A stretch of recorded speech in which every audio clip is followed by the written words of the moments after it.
Hey heroes, and welcome to another villainous episode of History of the Marvel Universe. This channel is sponsored in part by Patreon supporters. If you would like to contribute and vote in monthly polls that help determine what topics get covered on the channel, then you can sign up for an amount of your choosing over at patreon.com/MaryMarvelite. The link is in the description below, along with other places you can find me.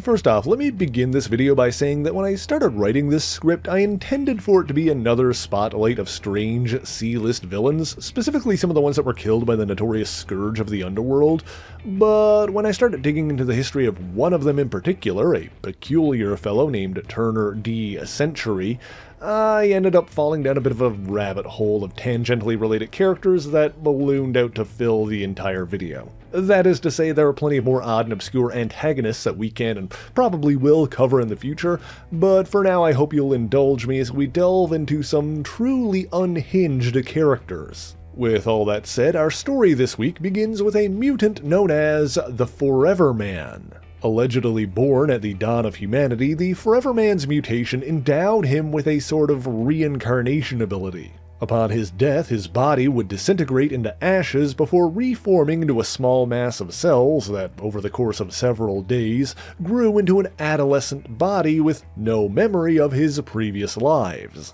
This is evidently because the Forever Man's life cycle is somehow connected to that of the planet itself. As such, it's been theorized that the energies which cause his resurrection may in some way be related to the elder god of Earth, Gaia. It's also interesting to note that this would make him one of the oldest mutants on Earth, potentially predating the likes of Apocalypse and Selene Gallio, the latter of which was born roughly 17,000 years ago. Over the centuries, the Forever Man has supposedly had as many as 10,000 identities, most of which lived mundane lives that left little mark on history. But then there was an incident in 1906 in which an earthquake in Northern California caused devastating fires to break out across San Francisco. According to one account, the earthquake itself was inadvertently exacerbated by a group of pale-skinned mole men when their underground tunnels beneath the city collapsed, but I digress. In the wake of this devastation, a newly reborn Forever Man emerged from the rubble as an amnesiac adolescent who became known as Morgan McNeil Hardy.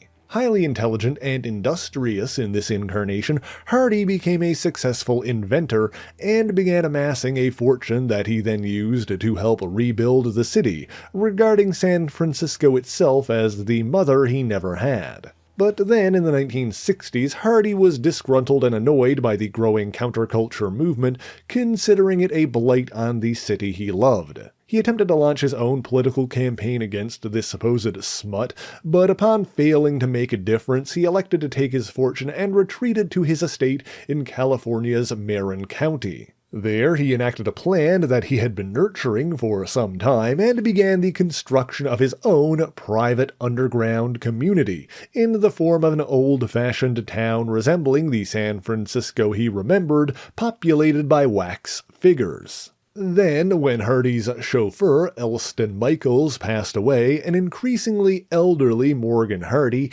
became a surrogate father for Elston's young son, Clifford F. Michaels. Now, the identity of Clifford's mother is undocumented, but the young orphan was reportedly born on the Hardy estate, and after his father's death was kept completely isolated from the outside world. Raising the boy alone, Hardy passed on much of his mechanical expertise as well as his notably old-fashioned values in the hopes that Michaels could someday restore San Francisco's morality. As he grew into adulthood, however, Michaels became even more obsessed with this mission than Hardy was. Donning an old-fashioned outfit and riding a flying bicycle built for two, which he shared with a wax figure, Clifford F. Michaels began calling himself Turner D. Century, and set out on his task.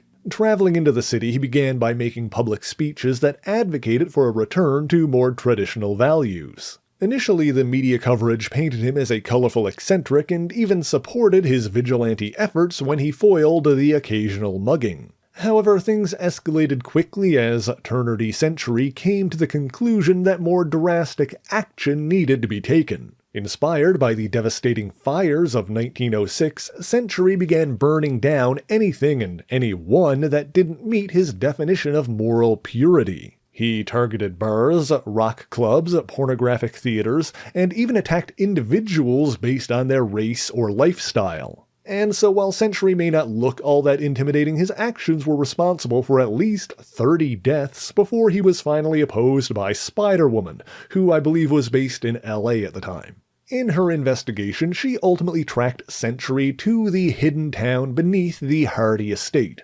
Hardy himself was shocked to learn of his protégé's murderous methods and demanded that he stop. However, Century was far too gone to listen to reason and torched the replica town in the ensuing fight. Spider-Woman escaped from the inferno as it consumed the estate, and while Century and Hardy were separated in the confusion, both men survived as well, although each believed the other dead. In the wake of this, Hardy used his remaining money and political connections to cover up the whole incident, and wanting to make up for Century's crimes, began seeking new allies. This led him to a former CIA operative named August Masters, who represented an underground organization of so-called ultra-patriots that seemingly shared his worldview. To explain the intentions of that movement, we must turn our attention towards their founder, a man named Anthony Power. Turning the clock back a bit, Power was once a respected Harvard history professor.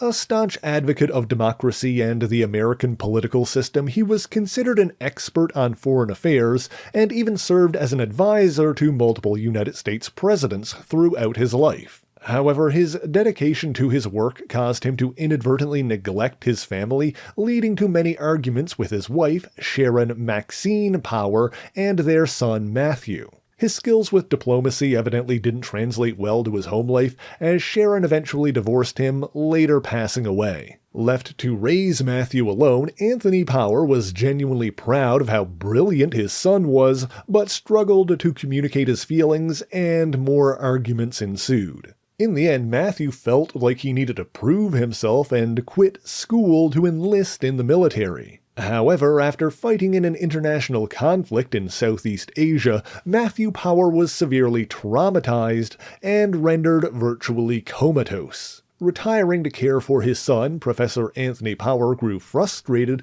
when doctors advised him that only time would allow Matthew to recover. Furthermore, he ultimately sublimated his own guilt for his son's condition, pointing the blame at the American government and educational system, insisting that universities were turning students into spineless cowards, and convincing himself that the country's leaders were so afraid of a global nuclear war that they dragged the country down by involving themselves in smaller conflicts. He started to believe that the only way to fix this was to force the United States to eliminate any threat to freedom and democracy. To this end, he began gathering like-minded individuals, forming a secret society of self-proclaimed ultra-patriots, who sought to restore the country. Inspired by the Roman Empire, Professor Power ultimately came to believe that the only way to maintain world peace was for the planet to be united under American rule. As such, he garbed his followers in uniforms resembling those of the Roman army. In this endeavor, he recruited former agents of S.H.I.E.L.D., AIM,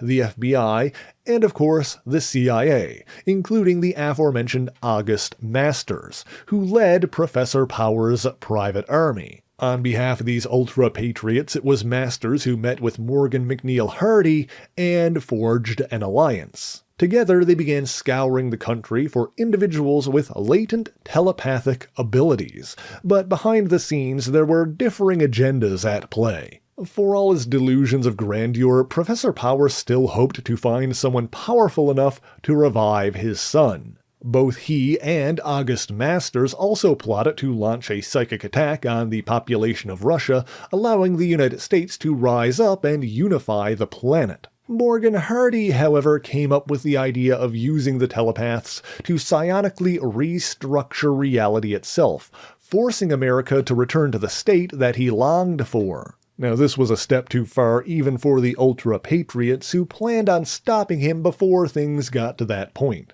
However, to ensure they could accomplish their own goals, they nonetheless helped Hardy develop a device called a telepathic augmenter, which both controlled and vastly increased the psionic abilities of anyone connected to it. After months of preparation and searching, Hardy ultimately found 4 individuals with latent telepathic powers, and offered a sizable payment for them to participate in a vaguely described experiment. However, when Hardy attempted to use his telepathic augmenter to restructure reality, he found that the subconscious desires of those plugged into it were causing instabilities in the process. One of the telepaths, Harold Becker, was a white supremacist and envisioned a world where the civil rights movement never happened, and black Americans were openly regarded as inferior. Another was a child named Philip de Guin, whose far more innocent vision of an ideal America was one where children never had to grow up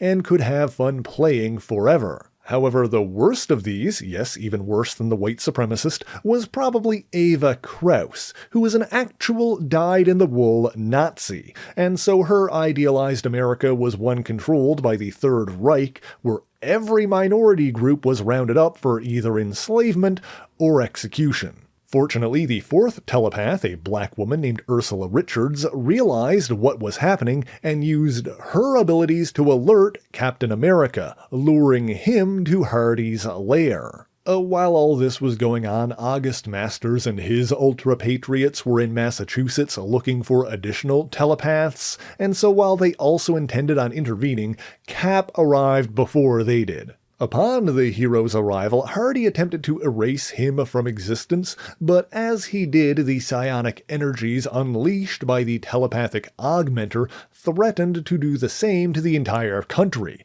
evidently due to Ursula's subconscious belief that Captain America was representative of their entire nation. Realizing that everything had gone horribly wrong, Morgan McNeil Hardy made a last-ditch effort to abort the process, channeling the psionic energy through himself and drawing it back into the augmenter at the cost of his own life. Fortunately, Ursula and young Philip survived. However, the racist Becker and Kraus were so twisted by their own hatred that they were unable to disconnect from the machine and also perished when it overloaded. A SHIELD cleanup crew quickly took care of the bodies, returning Hardy to Marin County, but of course his death triggered his mutant abilities, and 3 days later he resurrected as a teenage boy. Furthermore, because he was connected to the telepathic augmenter when he died, this time he was revived with the memories of all of his previous lives. Overwhelmed by this flood of unlocked memories, he repeatedly attempted to end his own life,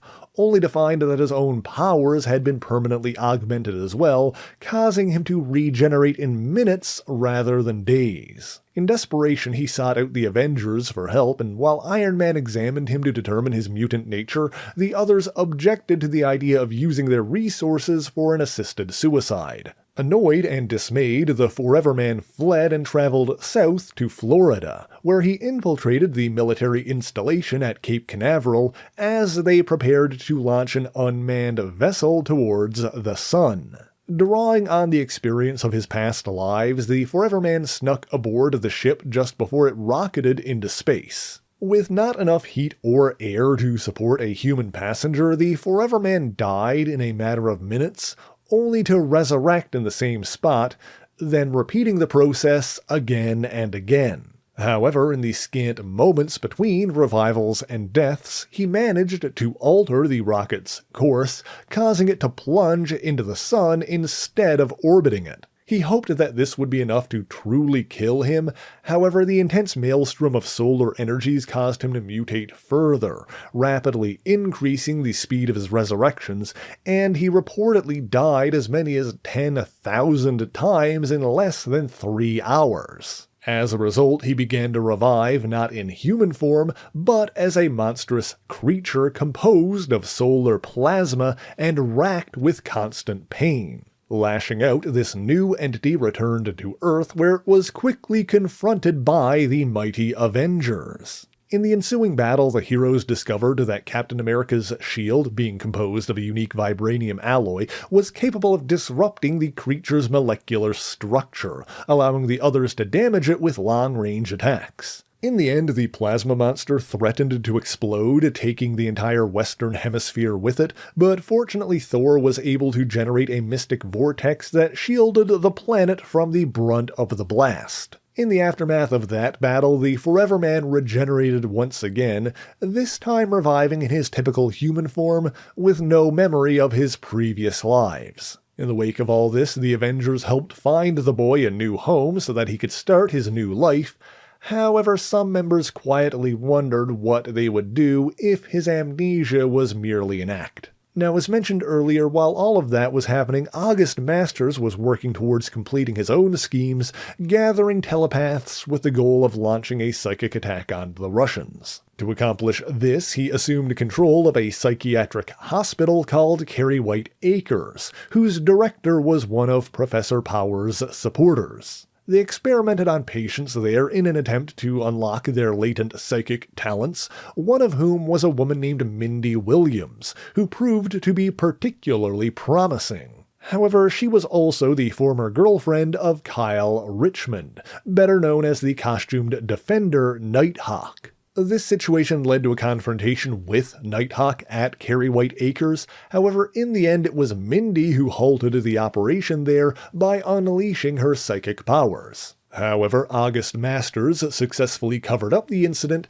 and relocated to an abandoned facility in Colorado's Mount Charteris. Now, the base there was originally built by an organization called Factor 3, whose founder, the so-called Mutant Master, was actually an alien who plotted to take over the Earth. After Factor 3 was defeated by the X-Men, other groups made temporary use of this outpost, including the Sons of the Serpent and Hydra. However, they ultimately left as well, leaving it abandoned when August Masters arrived.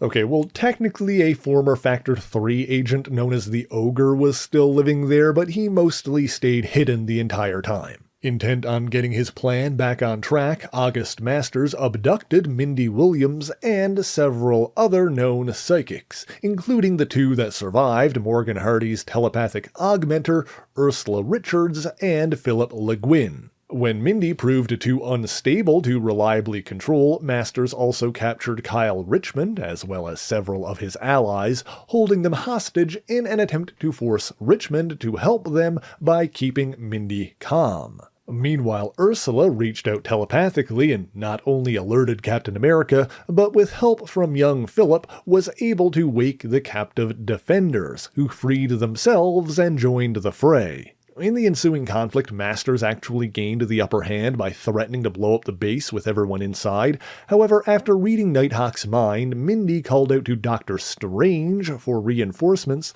resulting in even more heroes arriving, including Daredevil, the Beast, and the Son of Satan. This whole situation finally reached a climax when the 6 captive telepaths took control of Kyle Richmond and used his body to initiate the facility's self-destruct, seemingly destroying it and everyone inside. Doctor Strange was able to teleport himself and the other heroes to safety, but when he attempted to do the same for the 6 psychics, they prevented him from doing so. The telepaths did attempt to save Kyle Richmond from the explosion by pushing him into another dimension, but due to their haste and inexperience in wielding their powers, they missed their intended target and inadvertently saved the life of August Masters instead.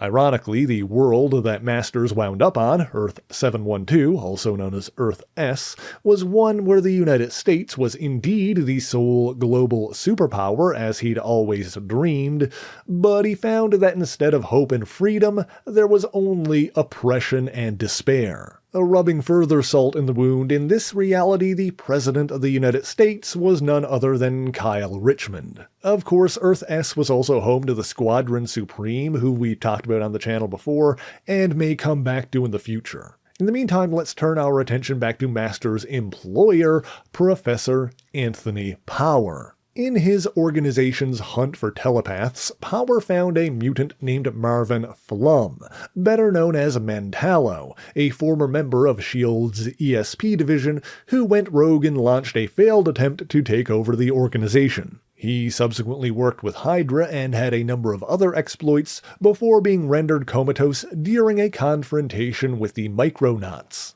Hoping to revive him, Professor Power recruited Mentallo's partner in crime, Paul Norbert Ebersol, better known as the Fixer, an inventive genius who began working on a technological solution. In the meantime, with his organization's operations already having been disrupted by superhumans several times, Professor Power began to wonder how such individuals would fit into his idealized America. He abducted both Spider-Man and Wolverine, subjecting them to various trials and tests in an attempt to compare their resolve and morality. Of course, Wolverine's enhanced senses allowed him to easily tell that the individuals he came up against were actually just lifelike robots, and both heroes ultimately escaped. Meanwhile, thanks to his connections in the government, Anthony Power learned that Professor Charles Xavier was an immensely powerful telepathic mutant, and invited him into his home. Now, I will note that while Xavier's mutant nature was not publicly known during this time, there were some in the government like FBI agent Fred Duncan who were fully aware of him and his connection to the X-Men, and even worked with him in the team's early days. In any event, Xavier agreed to try to use his abilities to revive Power's son Matthew, but ultimately came to the same conclusion as his human doctors, that his recovery could not be rushed. Refusing to accept this, Professor Power attempted to initiate his backup plan by using the Fixer's machine to transfer Xavier's psionic power into Mentallo. While Spider-Man soon arrived to take down the Fixer, Xavier clashed with Mentallo on the astral plane, ultimately overpowering him and overloading the machine. As an unintended consequence, however, Matthew Power's mind was completely destroyed, as there was still a lingering connection between him and Xavier during the battle. Shortly after that incident, Turner D. Century resurfaced in New York with a device he dubbed the Time Horn, which was designed to kill anyone under the age of 65. He tested this weapon in a confrontation with Spider-Man, seemingly confirming its efficacy. However, he was also ironically opposed in this endeavor by the elderly adventurer Dominic Fortune, and in the end his time horn proved to be a dud, only capable of rendering its targets temporarily unconscious. Turner D. Century was arrested and institutionalized in the wake of that conflict, but eventually escaped. After that, he was contacted by the former firebrand Gary Gilbert and met with over a dozen criminals at the bar with no name to discuss the danger posed by the infamous vigilante known as the Scourge of the Underworld. However, this meeting ended poorly as Scourge himself infiltrated and attacked, killing a total of 18 costumed supervillains in a hail of bullets. A duplicate of Turner D. Century was later created by Arnim Zola and served as a member of his Corpse Corps. While initially appearing to be clones, the members in this group were actually something called proto-husks, which Zola created by harvesting DNA from dead heroes and villains. While the proto-husks were far faster to produce than a proper clone, they largely lacked the skills and abilities of the originals, and so this whole group was quickly wiped out in a battle with Deadpool. The real Turner D. Century was later resurrected in a mystic ritual performed by Parker Robbins, better known as the Hood, along with many of Scourge's other victims. Robbins, as you may be aware, was once a 2-bit criminal, but for a time was elevated to an Avengers-level threat due to his dealings with the Dread Dormammu. In this instance, he used Dormammu's magic to raise the dead villains in an attempt to eliminate the Punisher, and lied to his new servants, claiming that Frank Castle was the one who killed them. Furthermore, he claimed that the resurrection spell would only last for 30 days, and that he would only extend it if they brought him the head of the Punisher. Suffice it to say that plan didn't work, however Frank Castle was indeed killed soon afterwards, not by an agent of the Hood, but by Wolverine's son Akihiro, who at the time was working for Norman Osborn. Mind you, the Punisher was later resurrected by Dr. Michael Morbius and the Legion of Monsters, who stitched Frank's body parts back together, reviving him in a monstrous form colloquially referred to as Frankencastle. In any event, Turner D. Century somehow survived all of this, including the Hood's time limit, and resurfaced back in San Francisco a couple of years later, believing that he had been resurrected by Dormammu to cleanse the world of hipsters. This time he was quickly defeated by a self-professed superior Spider-Man who, long story short, at the time was the mind of Dr. Otto Octavius in a hybrid clone body combining his own DNA with that of the original Spider-Man. In this confrontation, Otto proved completely immune to Century's rebuilt Time Horn, and while this may be due to his body's unique genetics, it's also entirely possible that Century once again just failed to make his invention work as intended. In any event, that was the last time the eccentric criminal was seen in action, and with a body count in the dozens, he'll probably be in prison for quite some time. Now, we are just about out of time for this week, but one loose thread from this video is whatever happened to Professor Power. Well, after blaming Xavier for the destruction of his son's mind, he had his scientists cybernetically enhance Matthew's body before transferring his own mind into it. Swearing to claim revenge by killing Xavier's students, he clashed with numerous heroes on subsequent occasions, including Spider-Man and the New Defenders. But of course his schemes were always thwarted. In the midst of this, he seized control of the Secret Empire, a subversive organization that has gone through many different incarnations over the years, usually with the goal of seizing control of the country. Because he merged his own organization with what was left of the Secret Empire after a previous defeat on their end, his earlier Society of Ultra Patriots are often referred to retroactively as Professor Power's Secret Empire. Now, we don't really have time to delve any deeper into his history today, but suffice it to say he stuck to his twisted ideals and made further attempts to trigger a Third World War, often while inhabiting the cyborg body of his own comatose son. But if you want to know more about his exploits and, hell, those of the Secret Empire in general, let me know in the comments. In the meantime, that's all I've got for you this week, but thank you so much for watching this video. If you enjoyed it, be sure to leave a like, subscribe to the channel, and share it on your favorite social media. As always, the issues referenced in this video are listed in the description below if you would like to read them for yourself, as well as links to other places you can find me. Let me give a special shout out to all of my Patreon and Ko-fi supporters, Twitch subscribers, and YouTube members who help make the channel possible. By signing up for any ongoing amount on any of these platforms, you'll get your name in these special thanks here, but Patreon is the one that helps determine what topics get covered on the channel via monthly polls. That being said, if there's anything in particular that you want me to talk about, be sure to let me know in the comments. But that is indeed all I have for you this week, and so until next time, true believers, Excelsior!